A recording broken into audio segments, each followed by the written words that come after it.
Isaac Sarason was a skilled hacker employed by British Telecom-Sprint.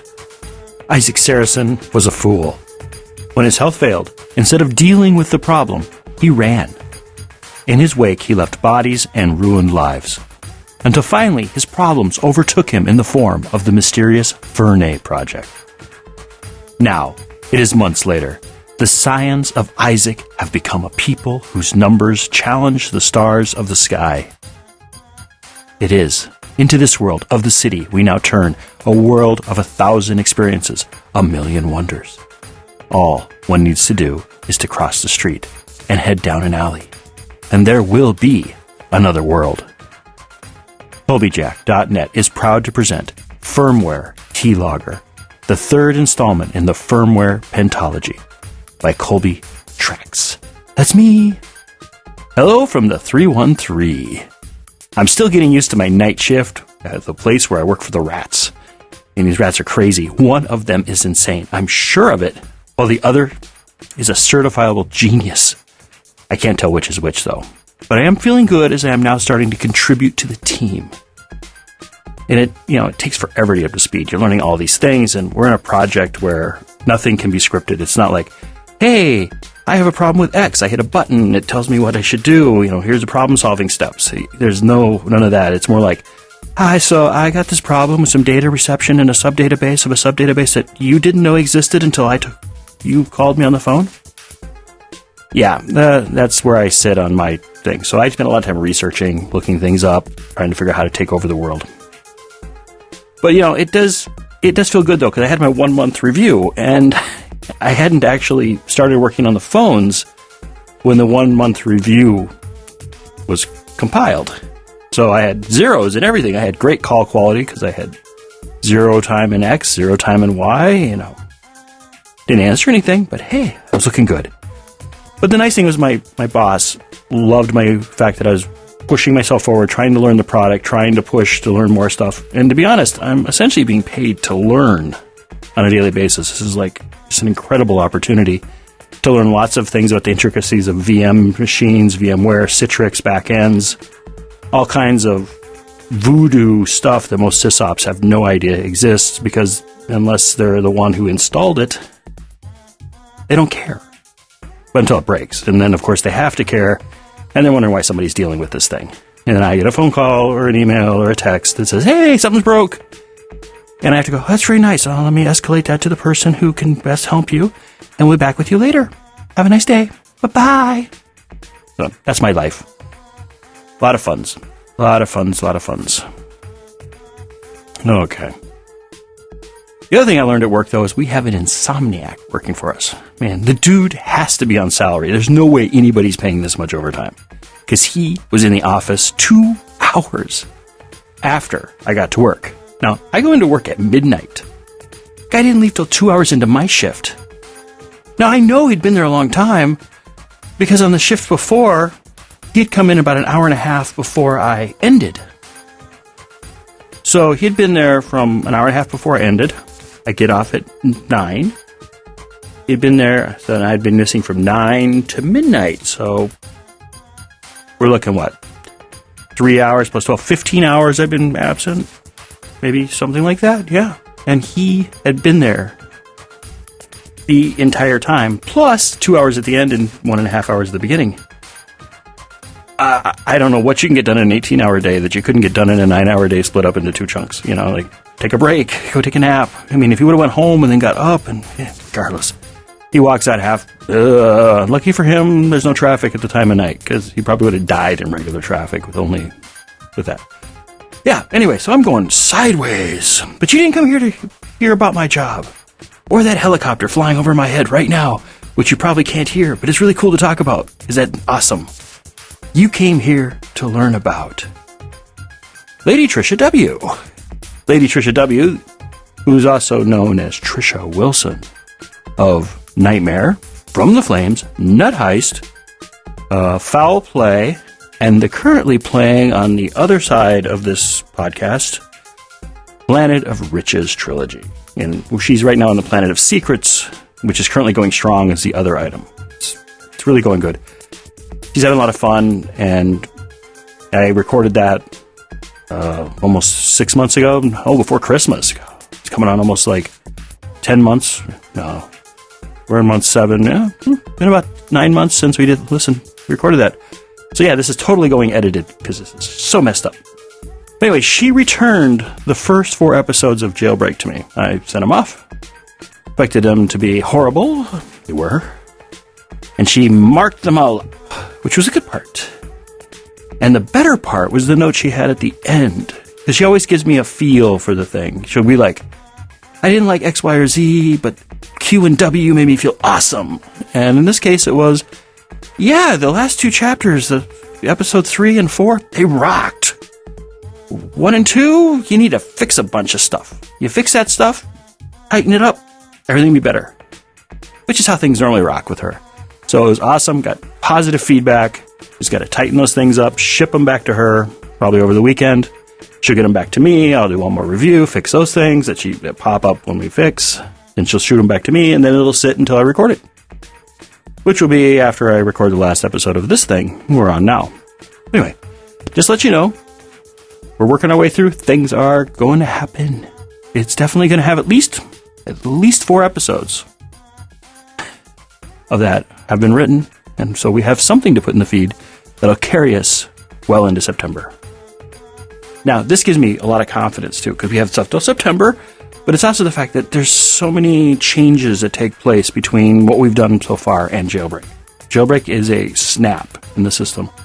And I hope you'll enjoy it, but don't want to build anybody up on it, because it's not the type of thing where, if you're used to everything, we go to a peak. We hit the end of, Firmware Hijacked, everything's peaking, it's all scary, and then we reset at a lower point for the next book in Proxy. Then Proxy goes up, hits a cliff, hangs there, and then we reset a little bit lower, and then it comes back up to, crazy stuff's happening, and the world's falling apart, and who knows what's going to happen next. So as expected, we're going to ratchet way up. We should have some good ratcheting going in the next few weeks.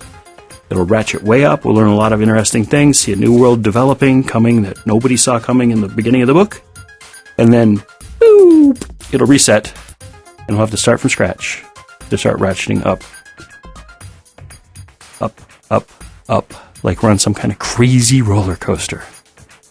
Because, you have to do this. You have to build up, go off the cliff, reset lower, and start up. Otherwise, you're stuck with the problems you have in horror movies,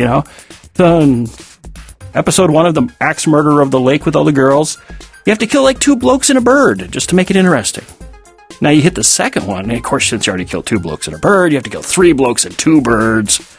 And then when you go to part 3, which is like in space or something, you then have to kill 56 blokes and 98 birds. And, and you keep going and going and going until you're killing subcontinents and continents and whole planets. And, really, somewhere along the line, you just lose focus on the fact that, it's supposed to be the scary guy at this, summer fair, maybe a summer Ren fair, stabbing people out behind the outhouses. Where, 1 bird dead would be scary enough, murder at the Ren Fair. But now it's got to develop into the Planetary Ren Fair of Doom with Doctor Who. We just don't want that. We want to make things interesting, keep things focused in on characters. Anyway, what am I talking about? I have no idea. So anyway, I don't want to build you up too much at the front end of this book coming up, because, it needs to build. Like a snowball rolling down a mountain. Sooner or later, it'll get big enough to look around and notice that its actions are its own, and it's really the result of an avalanche coming down behind it, which it had nothing to do with. That wasn't the point I wanted to make. Oh, okay. Anyway, that's enough for now. It's time we found out how the 1% live in the second of 5 episodes of 01-11-10 with good old, dependable, likable, stable Ike. In a nifty little piece we like to call episode 72 of Firmware Keylogger.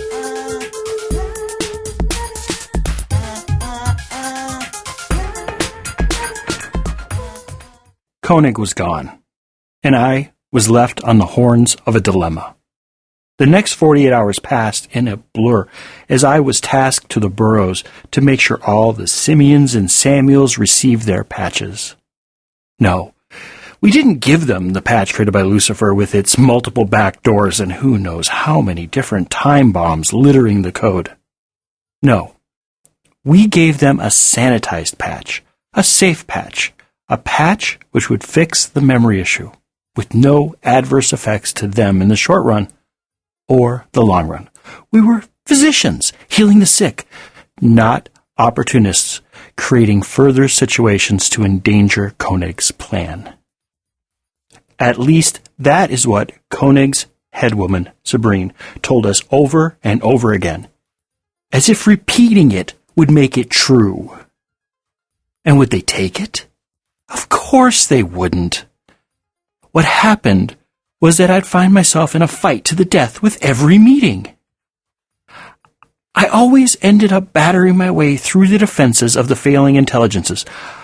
I was careful to strip the defenses without damaging their code. The care I took is what made it most difficult. If I had been attempting to kill them, it would have been easy. But I was attempting to administer medicine which would save their lives. Medicine none of them believed they needed.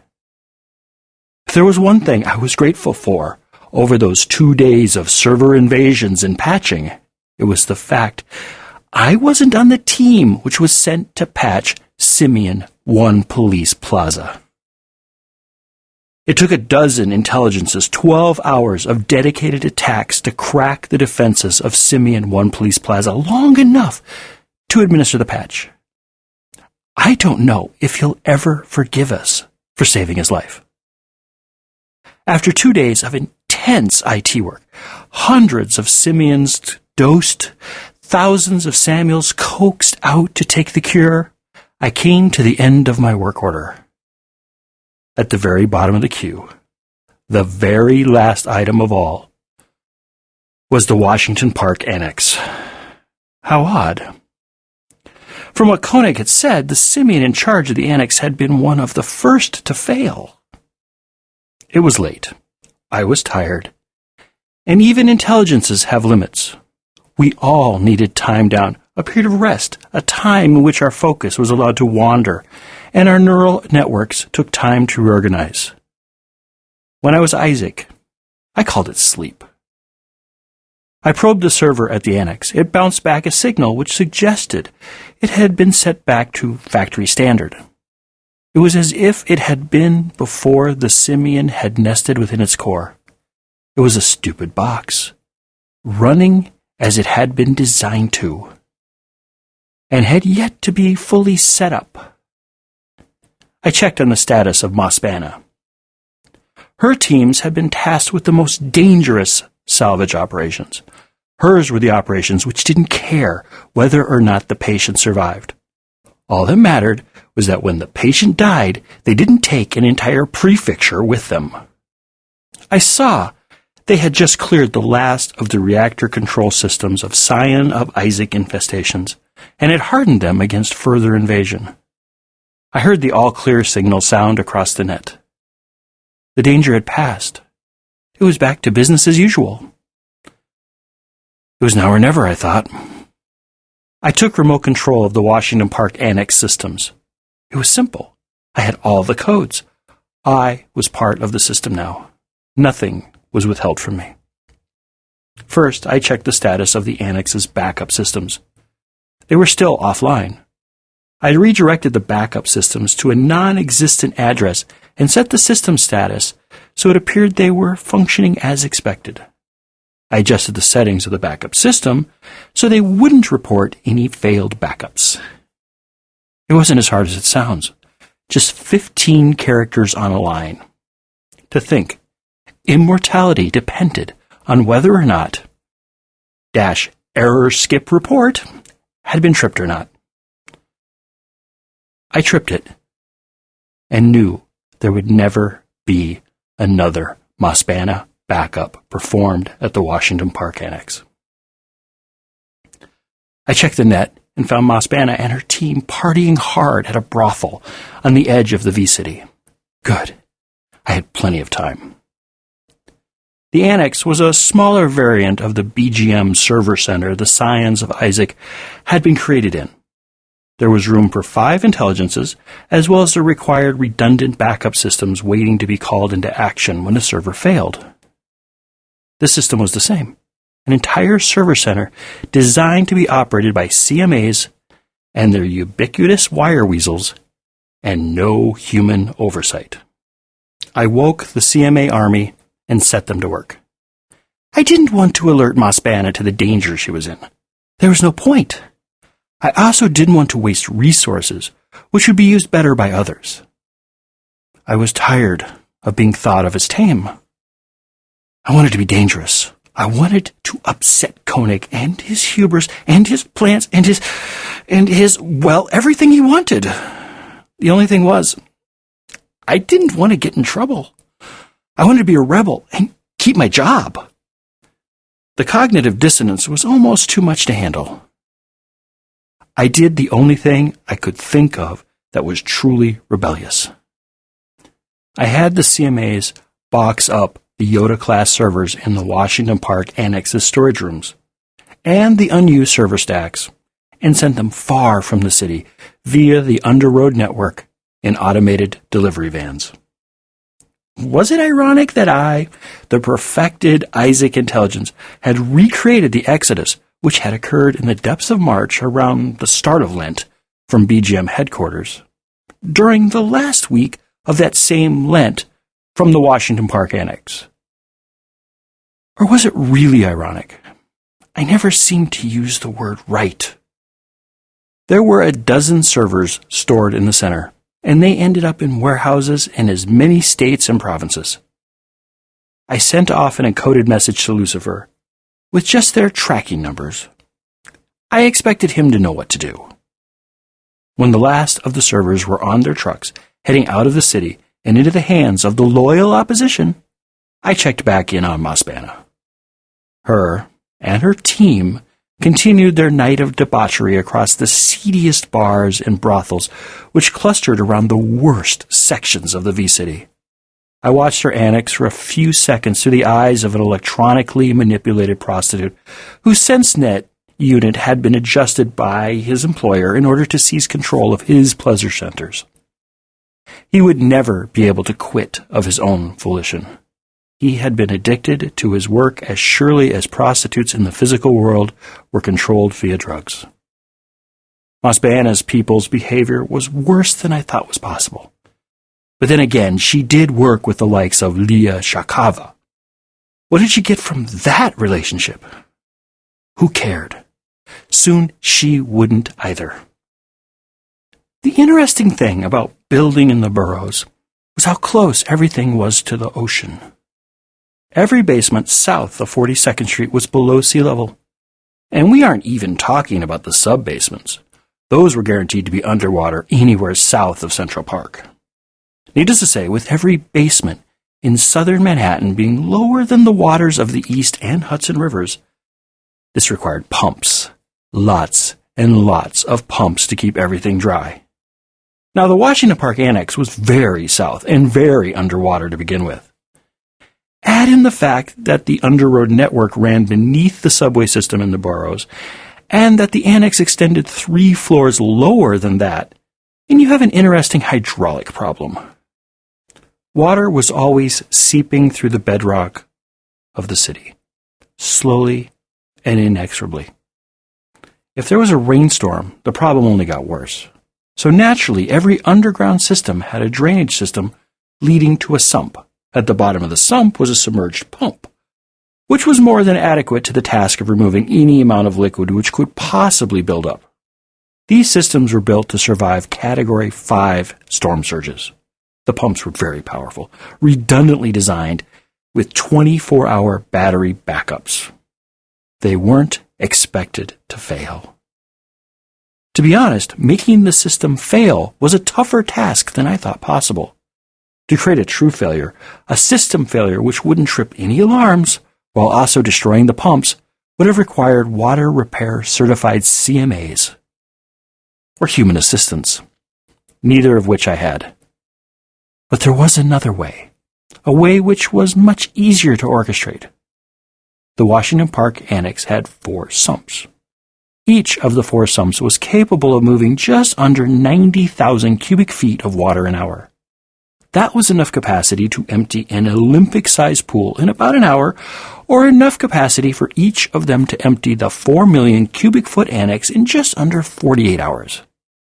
And there were 4 of them. Since it didn't pay to run the pumps until the sump hit a certain level, the pumps would sit idle for hours on end, waiting for the critical level to be reached. Simply put, the pumps needed at least 10 seconds of operation to keep from damaging their systems.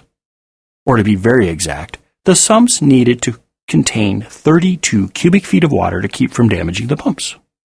In order to determine when the sumps were full enough, the pumps had switches, which were attached to floats. These floats, the simplest, easiest to maintain system of tripping a switch in the universe, had one flaw. They needed to float. If the floats didn't float, the switch wouldn't switch and the pumps wouldn't pump. Now it was a simple matter of determining the best way to make the float not float. But then the float wasn't the important part of the equation. The switch was. Without the switch switching, the pump wouldn't pump. So how was I to accomplish this? I was trying to remember what I could use to wedge open a switch, and was drawing a blank. If I was there, in the sump room, I would probably have found a dozen items I could use to keep the switch from switching. But I wasn't there. But the CMAs were, and the CMAs had cameras. I hopped into a CMA and wandered about the Washington Park Annex. I looked in on the server where Maspa Anna's intelligence lived, and it looked no different from any other bit of industrial computing technology. Then again, did one human brain really appear all that different from any other? Wasn't it the software which ran on the systems which truly defined the being which lived within? In this case, the intelligence who lived within was truly evil, a monster beyond redemption. But was that true? We were in the midst of the week when the followers of Christ believed their Savior had given his life to redeem the souls of the world. They believed the Son of God had given his life, bartered with his Father, if you will, so every being had a chance at redemption. No, there was no redemption for Maspa Anna. She was beyond saving, even by the Son of a God.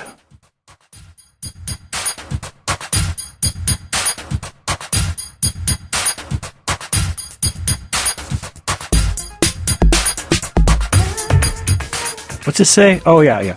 To begin outro, press play. Don't read these instructions on the microphone. Oh, wow. Oh, that was crazy. I didn't expect you guys to be here. Okay. Wow. Did I let that intro drone on? I mean, I think we can all agree that we should blame Marin. Yeah, I'll blame him. I know Marin has a hip podcast nowadays, what with him having an IFC series and probably a fixie bike and a mustache and, coffee drinks and stuff, But I find myself attracted to it, and initially I didn't know why I was attracted to it. But now that even in the TV show, he's taught me a lot about recording. It's kind of weird because I can see his setup, which is sort of modeled on, because I've seen other pictures of his setup, his real setup. And they look the same, so I get a feel for how the space works and how he works his stuff. And I know it's TV, and they got people in camera angles and stuff. But it gives me ideas of what's going on. And I learned a lot from there. And so finally I broke down and started listening to the Mark Maron's WTF. What the fuck, Pat? Yes. And I sound like a chicken there. Yes. Anyway. But I did find that what I've learned also is that it makes me rock the mic a bit longer than I should, much like that guy who stands up between two songs at that concert and explains how he originally went to Bolivia to write the song they're going to sing next. Okay, basically what I want to say is that Mark Maron's WTF podcast is one of the most self-involved, navel-gazing, work out your problems in public before a wide audience podcast I've ever listened to, and I love him for it. Seriously. What is there not to like about a podcast where the intro includes the host wandering around his old neighborhood in New York City, examining what's in the garbage cans? Reminiscing? Yeah, that word where you remember, remembering, dreaming, thinking. it seems great. You write the script out for this, and then there's reality clipped in. I have a script in front of me. Yeah, so he's thinking about how he used to buy blow from this guy down the alley right over there, and how he used to have a beer in this bar right in front of him.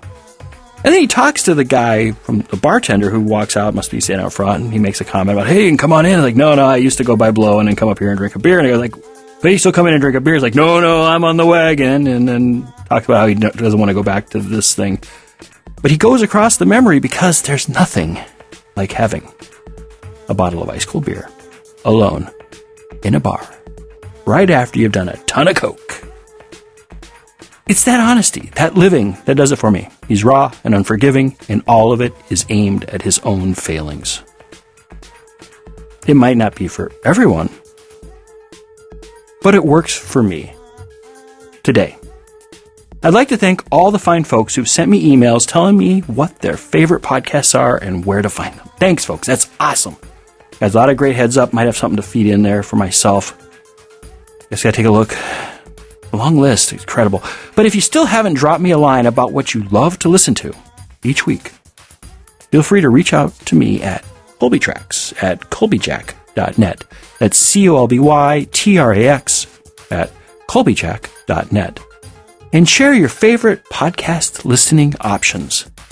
Please do, because I need more good listening options, as my current job working for the lab rats gives me around 6 hours of listening time a night. And I know they're supposed to be mice, but I like rats better.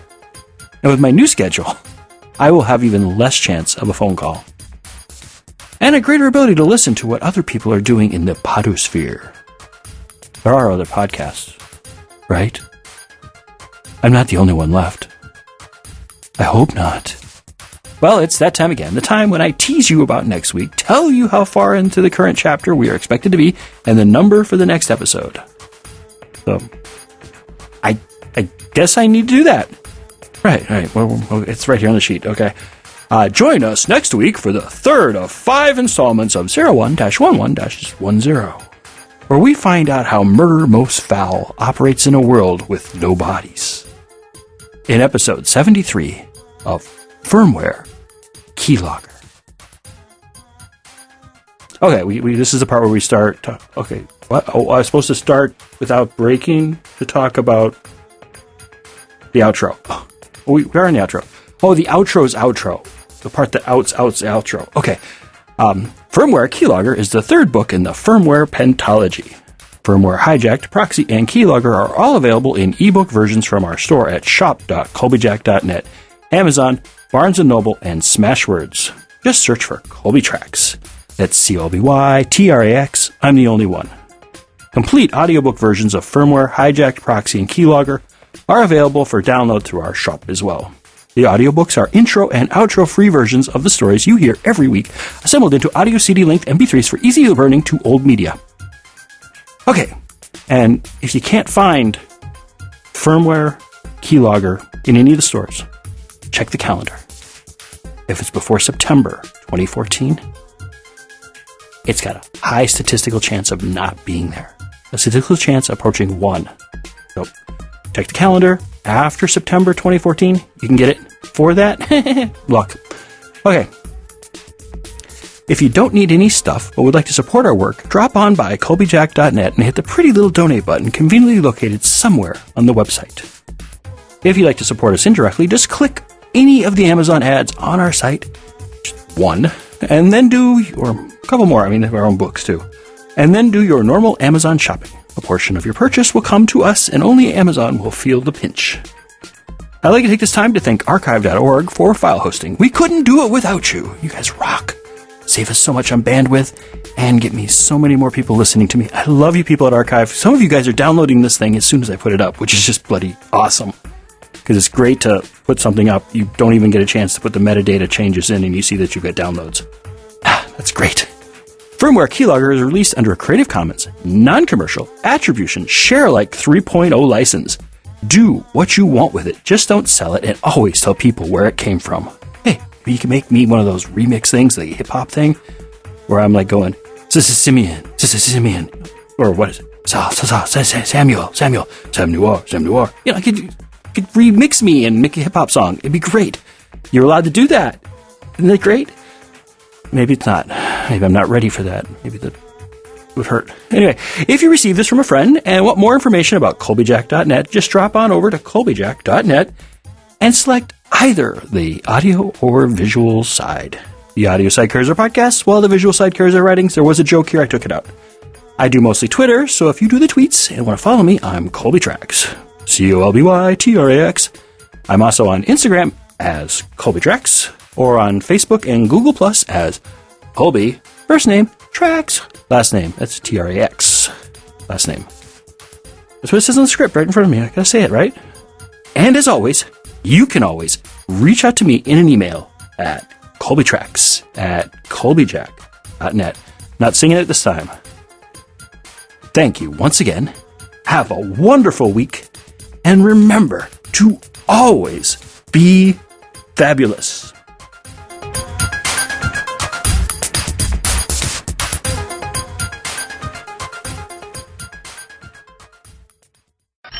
Popularity. What is it made of? Hello? He learned to achieve all the more.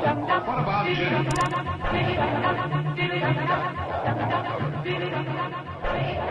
Jenny thinks that she has the key to popularity. Parking in cars. That's where this time you're going to watch trouble later.